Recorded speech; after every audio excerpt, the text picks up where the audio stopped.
बिस्मिल्लाहिर्रहमानिर्रहीम। या निसा अन्नबी लस्तुन्ना काहदिम मिनन निसा इन इत्तक़ैतुन्न फला तख़ज़अन बिलक़ौल फ़यत्मअल्लज़ी फ़ी क़ल्बिही मरद वक़ुल्ना क़ौलन मअरूफ़ा वक़रना फ़ी बुयूतिकुन्न वला तबर्रजना तबर्रुजल जाहिलिय्यतिल ऊला वअक़िम्नस्सलाह वआतीनज़्ज़काह वअतीनल्लाह वरसूलह।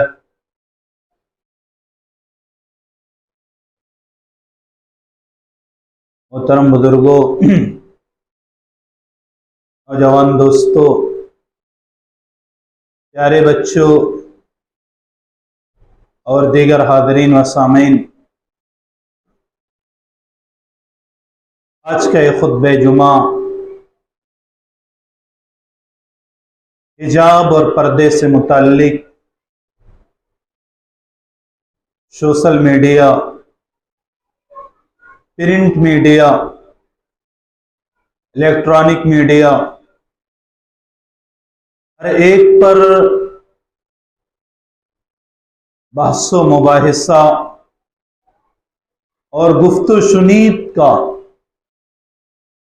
जो एक सिलसिला चल रहा है, उसी से मुताल्लिक कुछ बातें हज़रात की खिदमत में रखना चाहता हूँ। अल्लाह रब्बुल इज़्ज़त से दुआ है कि हक़ और सच कहने और उससे कहीं ज़्यादा अमल करने की तौफीक इनायत फरमाए, आमीन। ज़्यादा हिजाब के मसले में इंटरनेशनल मीडिया यानी बैनुल अक़वामी मीडिया और नेशनल मीडिया में बहस मुबाहिसा उस वक्त होने लगा जब एक कॉलेज की तालिबा बुर्का या हिजाब या नकाब, जो भी आप लफ्ज़ यूज़ करें, वो पहनकर आई। दूसरी तरफ से एक जमात के जरिया उसकी मुखालफत हुई और फिर उसके बाद उसने अपने अंदाज में अपना दिफा किया।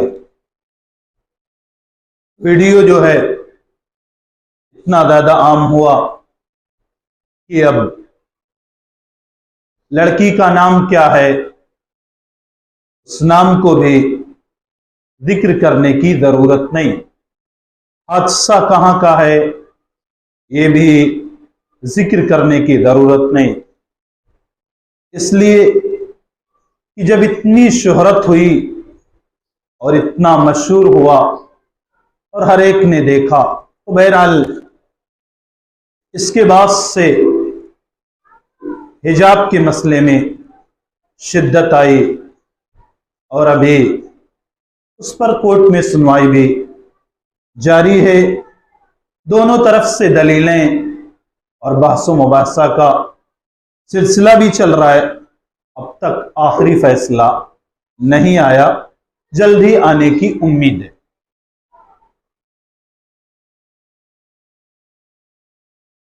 बहरहाल ये मौजूदा माहौल है या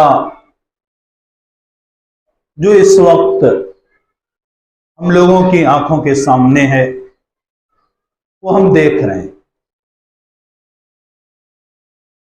लड़की की बड़ी तारीफ हुई, हर एक ने अपने अपने एतबार से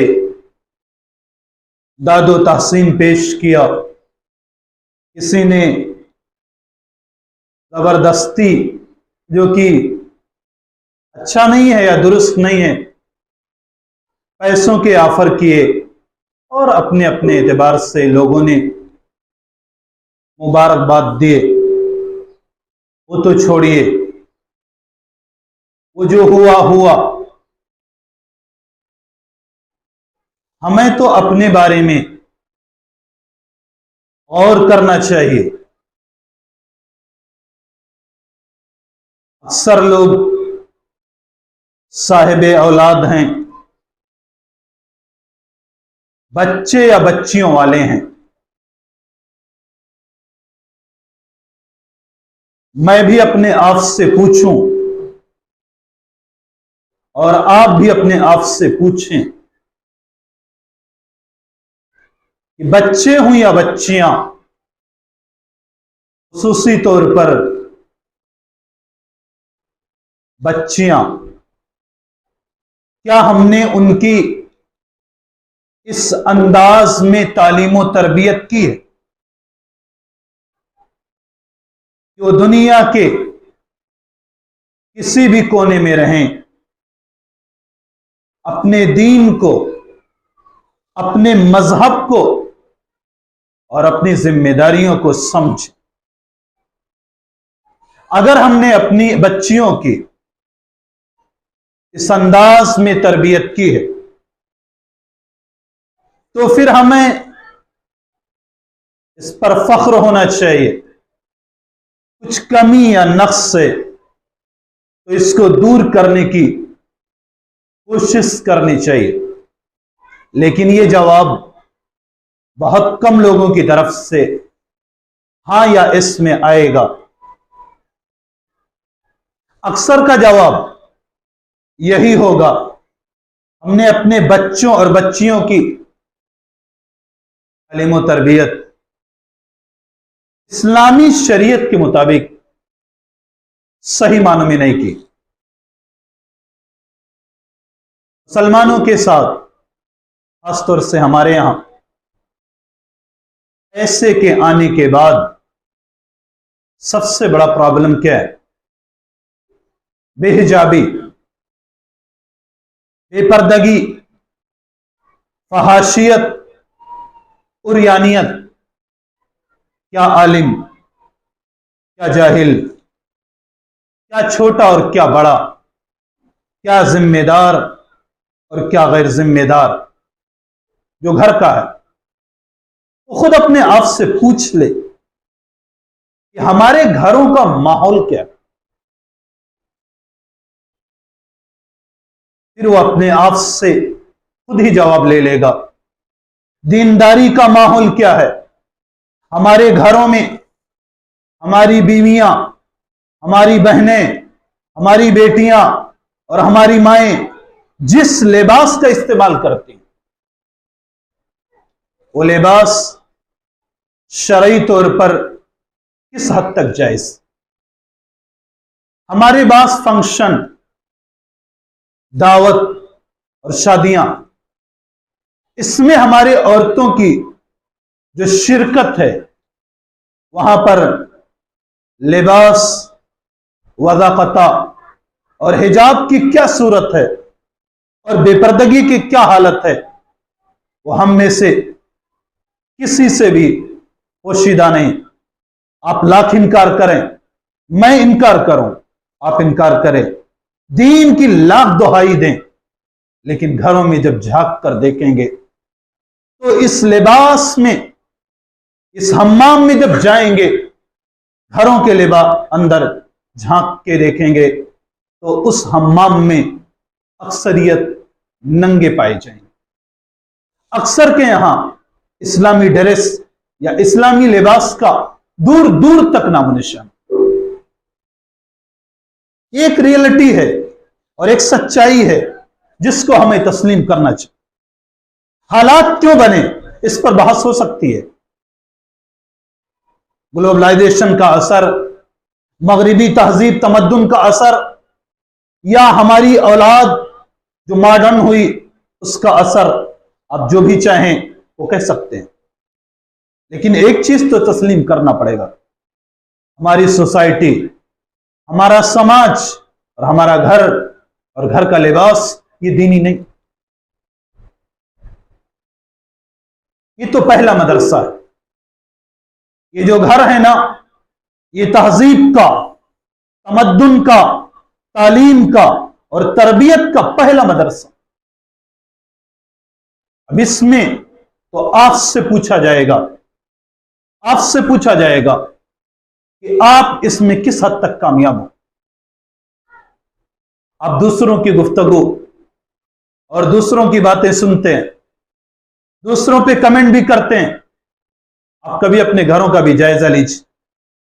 हमारी बीवियां जो लिबास पहनती हैं वो शरई तौर पर किस हद तक जायज। हमारी बेटियां, हमारी बहनें जो ड्रेस यूज करती हैं वो कितना इस्लामी और कितना गैर इस्लामी। आप इस पर गौर करेंगे और फिर आपको जवाब मिलेगा। हालात जो हैं इस वक्त बेपर्दगी के, इन हालात को सामने रखें और फिर कुछ अहादीस पर आपको गौर करना चाहिए। नबी अकरम सल्लल्लाहु अलैहि वसल्लम ने फरमाया, बड़ी मशहूर रिवायत है, सिनफान मिन अहलिन नारी लमराहुमा, दो किस्म के लोग जहन्नमी होंगे। आप सल्लल्लाहु अलैहि वसल्लम ने फरमाया, लम अराहुमा, मैंने उनको अब तक नहीं देखा। यानी वो लोग नबी अकरम सल्लल्लाहु अलैहि वसल्लम के जमाने में मौजूद नहीं थे। पहले नंबर पे फरमाया, कौम महम सियातुन कअदना बिल बकर यदरिबून बिहन नास, कुछ लोग होंगे जिनके हाथ में गाय के दुम या गाय की पूंछ की तरह कोड़े होंगे। यदरिबून बिहन नास, और वो उससे लोगों को मारेंगे। लमा ने लिखा है, इशारा है या माना है कि वो जुल्मो जाती करेंगे।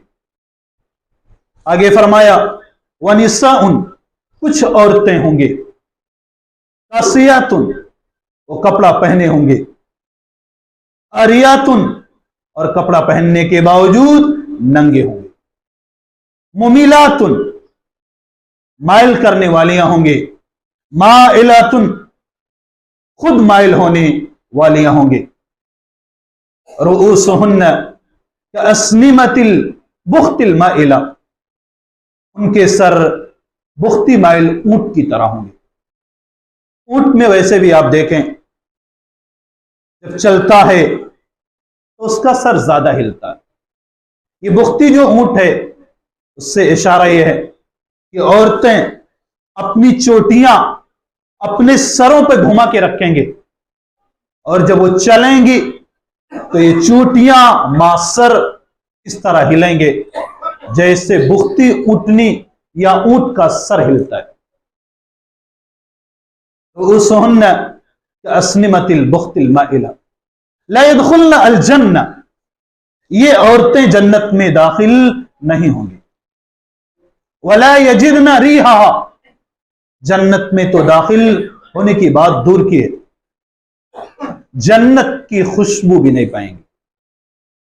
हालांकि एक लंबी मुसाफत या दूरी पर भी अगर बंदा होगा तो जन्नत की खुशबू को पाएगा। लेकिन नबी अकरम सल्लल्लाहु अलैहि वसल्लम ने फरमाया, मेरी उम्मत की औरतें ना तो जन्नत में दाखिल होंगे और ना ही जन्नत की खुशबू पाएंगे। उन औरतों की क्या सिफत बयान की गई, कासियातुन अरियातुन, कपड़ा पहने होंगी और इसके बावजूद नंगे होंगे। क्यों? या तो कपड़ा बहुत बारीक होगा और बदन के आज़ा झलक रहे होंगे, दिखाई देंगे, या कपड़ा बारीक नहीं होगा बल्कि कपड़ा तो मोटा होगा लेकिन इतना तंग और इतना चुस्त होगा कि पहनना और ना पहनना दोनों बराबर हो जाएगा। कौन इनकार करेगा? खुद अपनी सोसाइटी का जायजा लें, आपको जवाब मिलेगा कि हमारे यहां पर्दा है या बेपर्दगी है।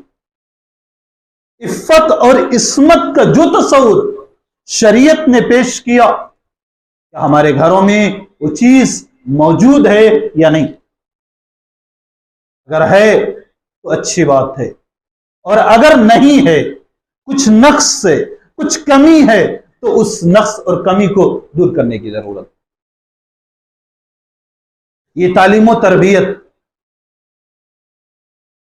शुरू में होती है।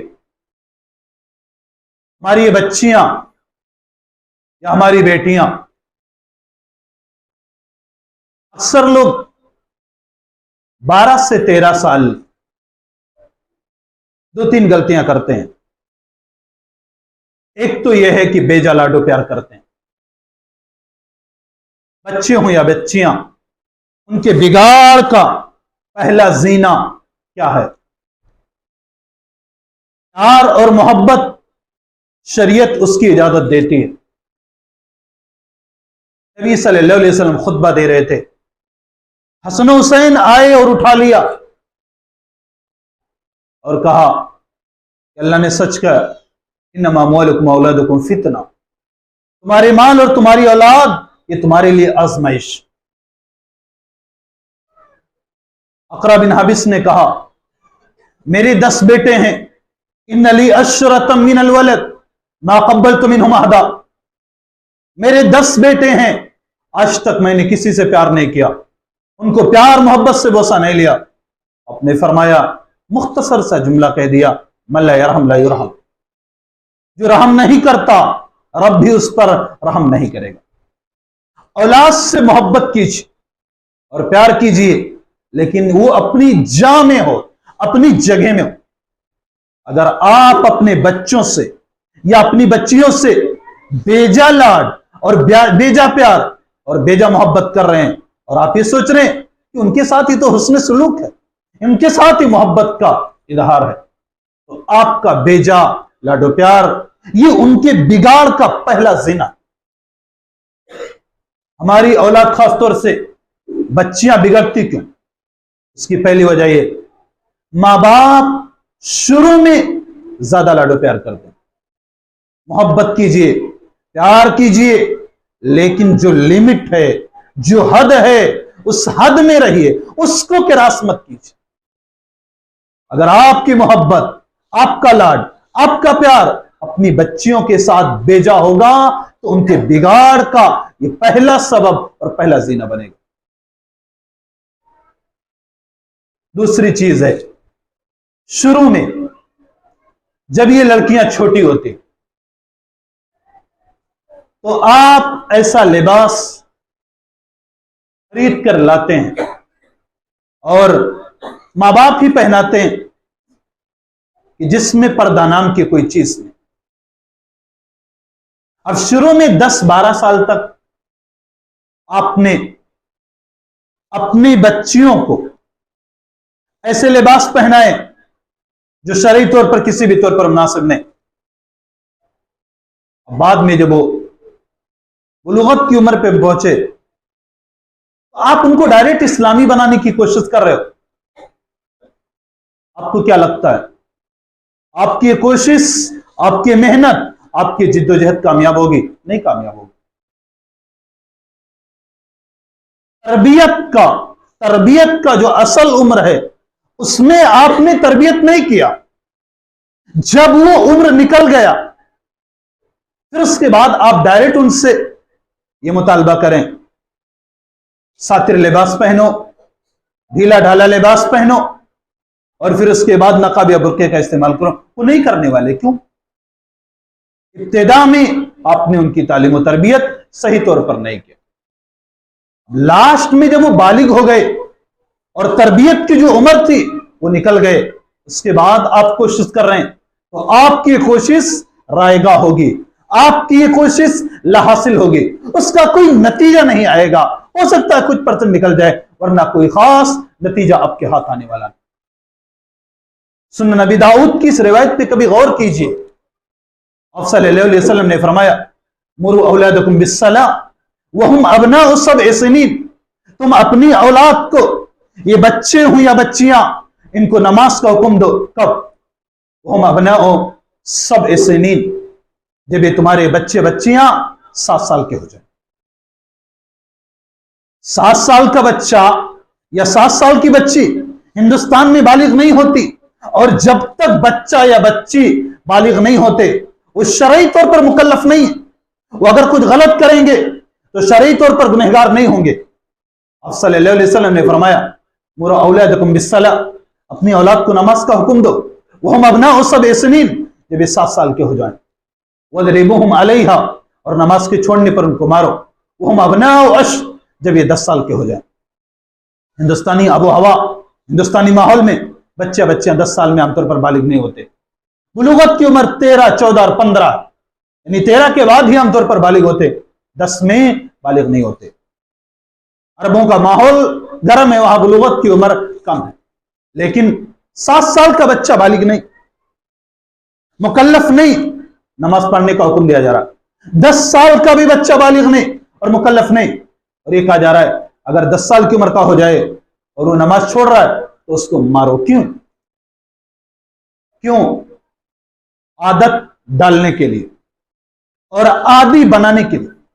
बचपन में अगर बच्चों या बच्चियों को किसी चीज का हुक्म दोगे और आदी बनाओगे, तब वो बालिग होने के बाद या बुलूगत की उम्र के बाद वो काम करेंगे।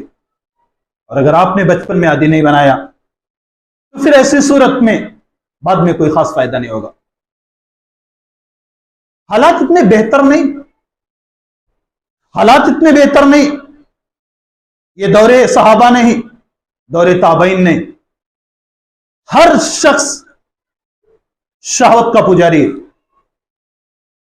आपकी 10, 11, 12 साल की बेटी है, 13 साल की, आप उसको बेटी की नजर से देखते हैं और आप उसको फैंसी लिबास पहनाते हैं।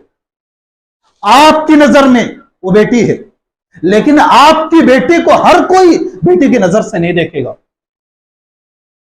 इस पर भी कभी गौर कीजिए। बाप तो अपनी बेटी को 12 है, 13 साल छोटी है, वो बेटी की नजर ही से देखेगा, लेकिन हर कोई बेटी ही की नजर से नहीं देखेगा। कभी इस पर भी गौर कीजिए। अगर 12-13 साल के हो गए तो फिर मां बाप की जिम्मेदारी कि उनको पर्दे की ताकीद करें और उनको पर्दा कराएं। बचपन की डाली हुई आदतें, उर्दू अरबी का एक जुमला है, अलिल मुफिस्सगर नक्श फिल हजर। बचपन की बातें जो बताई जाती हैं, चाहे सिखाया जाए चाहे पढ़ाया जाए, वो उसी तरह होता है जैसे पत्थरों में बने हुए नक्श निगार। एक लंबे अरसे तक बाकी रखते, एक लंबे अरसे क्या, जब तक पत्थर बाकी रहता, आमतौर पर उन पर बनाए हुए नक्श निगार। ये बचपन में आपने जो डाला बच्चे या बच्ची के दिमाग में, वही चीज हयात बाकी रहेगी। और अगर बचपन में नहीं डाल सके, बचपन में सही तालीम और तरबियत नहीं कर सके, तो ये आपकी अपनी कमी है, आपकी अपनी कोताही है, आपका अपना नक्श है, जिस पर आपको बार बार गौर करना चाहिए और उसकी तलाफी की अगर कोई शक्ल निकलती है तो आपको निकालने की कोशिश करनी चाहिए। आपने फरमाया तुम्हारी औलाद जब 7 साल के हो जाएं तो नमाज पढ़ने का हुक्म दो, 10 साल के हो जाएं अगर नमाज छोड़े तो मारो। लास्ट में कहा वफर्रिकू बैनहुम फिल मदाजिअ। 10 साल के बाद बच्चे सूझबूझ की उम्र को पहुंच जाते हैं। बच्चों और बच्चियों का बिस्तर एक नहीं होना चाहिए, दोनों का अलग कर देना चाहिए। 10 साल के हो जाएं, शरीयत कितनी आप समझिए हसास है इस सिलसिले में। 10 साल के बच्चे कोई खास नहीं जानकारी रखते, लेकिन नबी सल्लल्लाहु अलैहि वसल्लम ने फरमाया कि तुम्हारे बच्चे और बच्चियां जब 10 साल के हो जाएं तो हर एक का बिस्तर अलग कर दो। फर्रिकू बैनहुम फिल मदाजिअ। अब ये थोड़ा बहुत जानने लगे, समझने लगे, अब ये पर्दे की बातों से वाकिफ होने लगे, तो अब इसका तकादा यह है कि बच्चों का बिस्तर अलग हो और बच्चों का बिस्तर अलग। आप सोच रहे होंगे पर्दे का क्या तस्वीर, ये 10 साल की उम्र में, 10 साल की उम्र में ये हुक्म है। और बालिग हो जाएं तो आप सूरह नूर में जाएं, सूरह अहज़ाब में जाएं, हदीस में जाएं, बहुत कुछ आपको मिलेगा। अच्छा, यहां पे एक चीज और है, जो लोग सोशल मीडिया से खासतौर से जुड़े हुए वो सुन रहे हैं, जो भी आने वाले हैं डिबेट पे बहस करने वाले, हर एक ही जुमला दोहरा रहा, एक ही जुमला दोहरा रहा, क्या हिजाब कुरान से साबित है और कितना साबित। शरीयत का मसदर सिर्फ कुरान नहीं, सिर्फ कुरान नहीं, पर्दे का हुक्म सिर्फ कुरान ही से साबित नहीं होगा। पर्दे का हुक्म अगर कुरान में बिल इजमाल है, इख्तिसार के साथ है, तो अहादीस में उसकी पूरी तफसील मज़कूर है।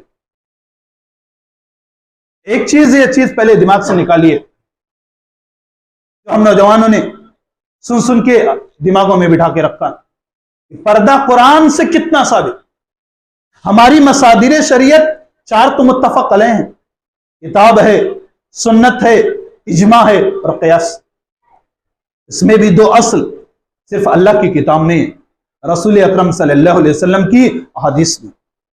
अगर हम पर्दे पर बहस करेंगे और पर्दे के ऊपर गुफ्तगू करेंगे, सूरह नूर में और सूरह अहज़ाब में पर्दे की जो आयात हैं, हम उनकी जब तफसील बयान करेंगे तो उनकी तफसील बयान करते वक्त सिर्फ कुरान की आयात नहीं लेंगे, नबी अकरम सल्लल्लाहु अलैहि वसल्लम की जो साबित शुदा अहादीस है, सही हदीस है, हम उनको लेंगे और फिर उसके बाद जो पर्दे का तस्वुर होता है उस पर्दे के हम कायल होंगे। ये चीज पहले समझ। कुछ लोग मौजूदा हालात से बहुत मायूस दिखते हैं। कुछ लोग खासतौर से जो ज्यादा एक्टिव हैं बहुत मायूस दिखते हैं। हालात से मायूस नहीं होना चाहिए। अपने तौर पर आदमी से जितनी मेहनत हो सकती है, कोशिश हो सकती है, वो करे, लेकिन ये कि मायूसी का शिकार हो जाए, ये मुनासिब नहीं। अगर इस तरह के हालात पैदा होते हैं तो एक हदीस जरूर अपने जहन में रखे, याती अलन्नास ज़मान, नबी सल्लल्लाहु अलैहि वसल्लम ने फरमाया, एक जमाना ऐसा आएगा, अस्साबिरु फीहिम अला दीनिही कल काबिद अलल जम, दीन पर सही मानों में जम जाने वाला और दीन के अहकाम पर, दीन की तालीमात पर और दीन के शराए पर सही मानों में अमल करने वाला ऐसे होगा कल काबिद अलल जम्र, जैसे आग का शोला या आग का अंगारा उसने अपने हाथों में पकड़ के रखा। आप लिबरल हो जाएं, सेकुलर हो जाएं, बद्दीन हो जाएं, मुल्हिद हो जाएं, कोई फर्क नहीं।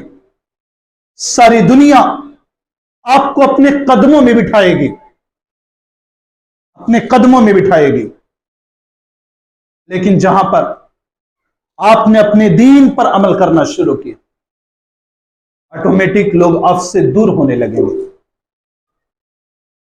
ऑटोमेटिक लोग आपसे दूर होने लगेंगे। आप खुद सोचिए कि अगर हम टोपी लगाने का मुतालबा कर रहे हैं, हमें लगाने की इजाजत दे दो, दाढ़ी रखने का इजाजत आपसे परमाना मांग रहे हैं, हमें इजाजत दे दो, हमारी औरतें बुर्का पहनना चाहती हैं, तो हम किसी पर जबर भी तो नहीं कर रहे। ये चीज खुद हम चॉइस है, ये हमारी अपनी चॉइस है, ना तो किसी ने हम पर जबर किया कि तुम ऐसा करो, ये हमारी अपनी चॉइस। आप ही कहते हो डेमोक्रेसी में सब कुछ जायज, फ्रीडम है, बंदा जो चाहे वो पहन सकता, लेकिन अगर वही दीन और मजहब का हिस्सा समझ के हम पहन ले रहे हैं तो हमारे राह में कितनी कठिनाइयां आप तो देख ही रहे। तो नबी अकरम सल्लल्लाहु अलैहि वसल्लम ने फरमाया, एक जमाना ऐसा आएगा कि दीन पर सही मानों में अमल करने वाला ऐसे होगा जैसे आग का शोला या आग का अंगारा उसने अपने हाथों में पकड़ के रखा। अगर आप खुद दीन पर अमल कर ले जाएं, अपनी औलाद को अमल करा ले जाएं, तो आप इसको बहुत हल्का ना समझें। इस बददीनी के माहौल में जहां सिर्फ मालो दर की हैसियत, दीन की कोई हैसियत नहीं और उसकी कोई कदर कीमत नहीं, अगर बंदा खुद दीन पर अमल कर ले जाए, अपनी औलाद को करा ले जाए, तो इतना आसान नहीं, ये मुश्किल काम है, ये काटो भरी राह है, और जो इंसराफ से गुजर गया वही फाइजुल मराम और कामयाब माना जाए। अगर आप इस राह पे चल रहे हैं और कुछ हद तक ही हैं, तो आप अपने आप को कामयाब और कामयाब समझें। हो सकता है आप उनमें से हो जाएं जिनके बारे में नबी ने फरमाया कि अगर वो दीन पर अमल कर रहे हैं सही मानों में, तो ऐसा है जैसे वो आग का शोला या आग का अंगार अपने हाथ में लिए हुए। पर्दे के बारे में क्या, पर्दे के बारे में क्या गुफ्तगू करें? सब लोग जानते हैं, सब लोग जानते हैं, मर्द का नाफ से लेके घुटने तक, नाफ से लेके घुटने तक ये इतना हिस्सा छुपा होना चाहिए। और औरत का अलमरअतु औरा फैदा खरजत इस्तसरफा शैतान, औरत सरापा पर्दा है, औरत सरापा पर्दा है, मुकम्मल तौर पर पर्दा है, हर एक का पर्दा है, जहां तक मुमकिन हो सके हाथ का, चेहरे का, इल्ला ये कि जो चीजें बताते खुद जाहिर हो जाती। यहां पे एक चीज और है जिस पर गौर कीजिए। कुछ चीजें ऐसी हैं जहां पे हमारी कमी है, उसको तस्लीम करना चाहिए। सिर्फ मजहब की तालीमात को ले लें, उनके पगड़ी के बारे में बहुत ज्यादा गुफ्तगू नहीं हुई। क्यों? उन्होंने अपने मजहब का एक हिस्सा समझा और वो जहां भी जा रहे हैं उसका इस्तेमाल कर रहे हैं, इसलिए उनको हर जगह इजाजत है, उनको हर जगह इजाजत। फौज में जाएं तब भी वो पहन के जा सकते।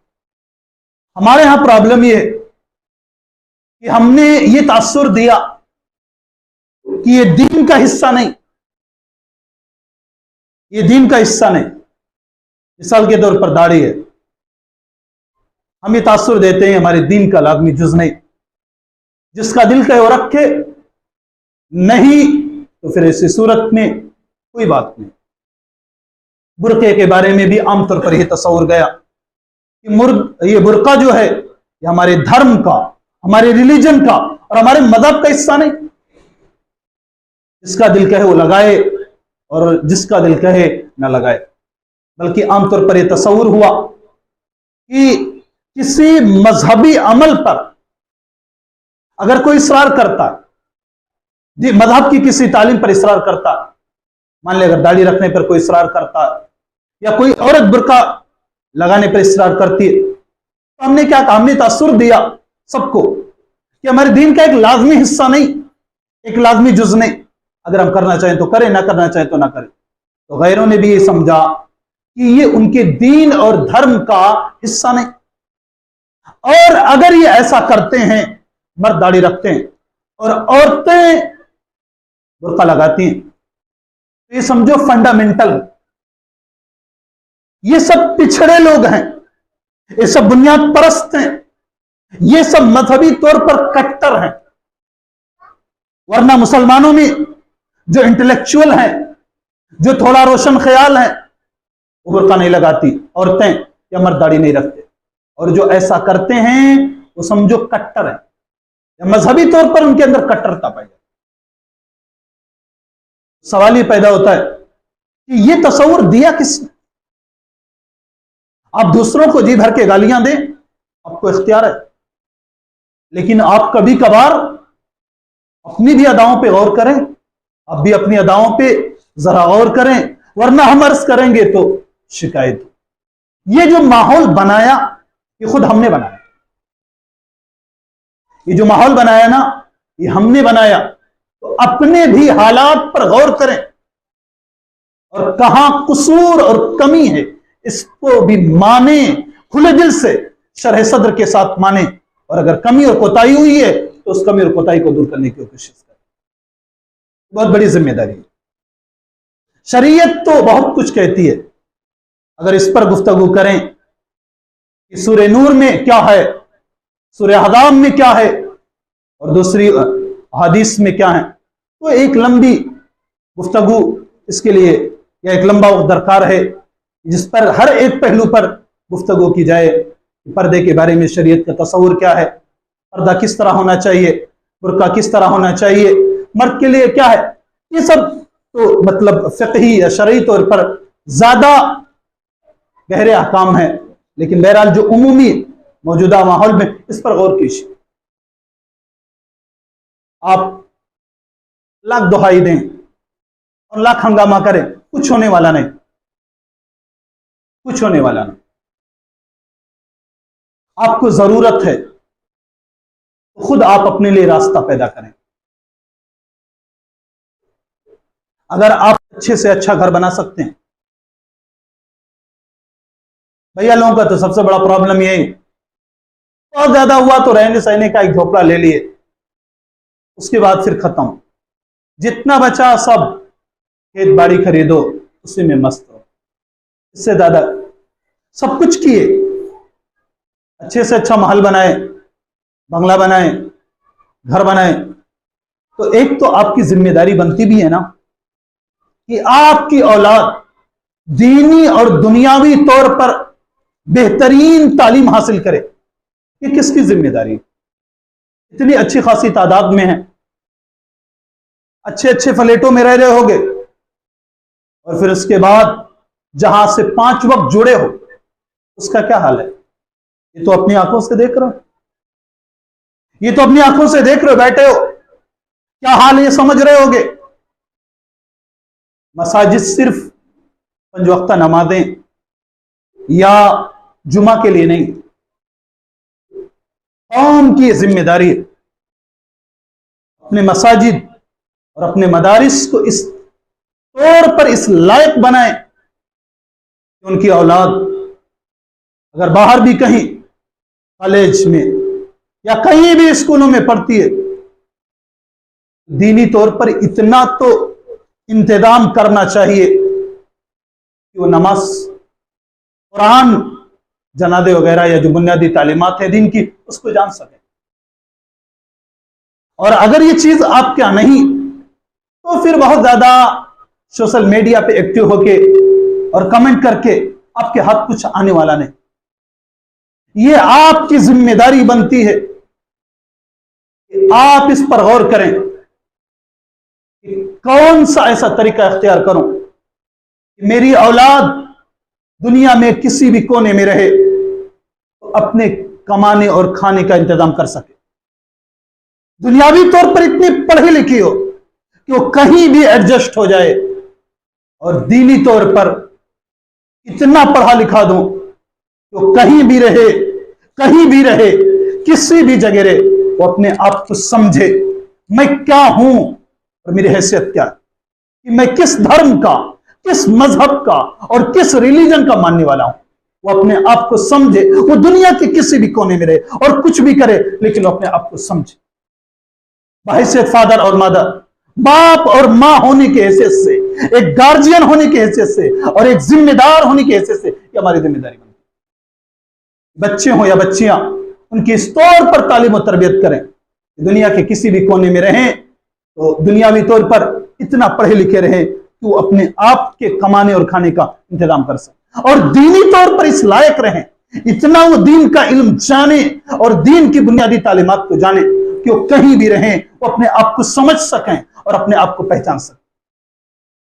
अगर आपने ऐसा किया तो ये आपके दुनियावी तौर पर कामयाब होने की अलामत और निशानी, और अगर आपने ऐसा न किया तो ये आपकी कमी और कोताही है, जिस पर गौर करना चाहिए। हर जगह मस्जिदों में अच्छे मकातिब का इंतजाम होना चाहिए, अच्छे मकातिब का, जहां पर 2 घंटा 3 घंटा बच्चे आके कुरान, नादिरा और दिन की बुनियादी तालीमात जाने। आपने शुरू में सिखा दिया दिन की बुनियादी तालीमात, वो जान गए और वो जान जाएंगे इंशाल्लाह, फिर वो कहीं भी रहें तो अपने आप को समझे। लेकिन ये कि आपने इस लायक बना दिया, दुनियावी तौर पर बहुत ऊंचा कर दिया, लेकिन दीन तौर पर इतना नीचे गिरा के रखा। नमाजों में आके सूरह फातिहा नहीं पढ़ सकते, कुरान की 2 सूरतें भी याद नहीं, जनाजे में गए तो सिर्फ इमाम के साथ अल्लाह अकबर यही इतना समझ रहे हैं। रमजान में आए शब कदर जागने, कुरान भी नहीं पढ़ पा रहे हैं, वो किसी एक कोने में बैठ के या तो मोबाइल चला रहे हैं, हंसी मजाक कर रहे हैं। अगर आपने अपनी औलाद को इस लायक बनाया तो बजाय ये कि किसी और को लानत मलामत करें, खुद अपने आप पर गौर करें कि मेरे अंदर क्या कोई कमी और क्या कोताही हुई। बातें बहुत सारी है, लेकिन बहरहाल ज़िम्नन कुछ बातें थी तो मैंने आपके सामने रखा। अल्लाह से दुआ है कि कहने और सुनने से कहीं ज़्यादा अल्लाह रब्बुल इज्जत हमें अमल करने की तौफीक इनायत फरमाए। रब्बुल आलमीन हमें तो अपने औलाद के सिलसिले में बच्चे हों या बच्चियां, उनके बारे में गौर करने और उनकी सही तालीम और तरबियत करने की तौफीक इनायत फरमाए। रब्बुल आलमीन जब तक दुनिया के अंदर रखे, दीन पर रखे, इस्लाम पर रखे, और जब हमारा खात्मा हो तो ईमान पर हो, इस्लाम पर हो। आमीन। आखिर दाअवाना रब्बिल आलमीन।